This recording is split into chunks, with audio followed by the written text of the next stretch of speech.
comment tu fais pour rester comme ça?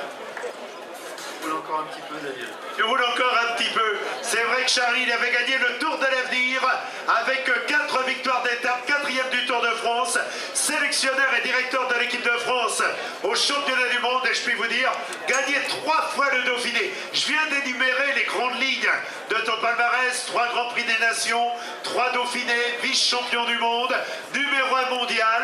On t'a vu également gagner des étapes sur les routes du Tour, vainqueur d'un Tour de Lombardie, 2e d'un Tour d'Italie. De tous ces succès, de toutes les courses que tu as faites, quel a été pour toi tu as été maillot jaune sur les routes du Tour, 4e au classement général.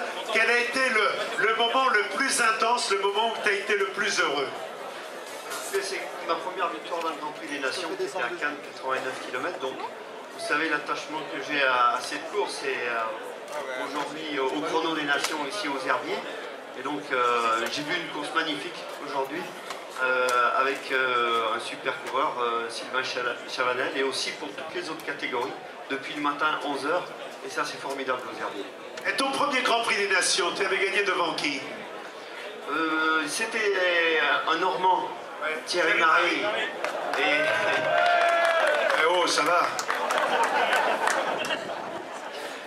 Et voilà, donc c'est vrai que c'est des souvenirs qui me restent, surtout que j'étais jeune à l'époque, et donc ça me lançait définitivement dans la carrière, puisque nous, ce jour-là, Bernard avait fait un seul tour et il n'était pas très bien.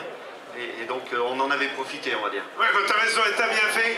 Mais je peux vous dire que Charlie, moi j'ai eu la chance de l'accompagner toute sa carrière. C'est un champion et un monsieur irréprochable. Et je crois que pour cela, on peut l'applaudir très très fort. L'ovation qu'il a aujourd'hui, la vérité, pour une carrière absolument exemplaire. Merci Charlie de nous avoir rejoints.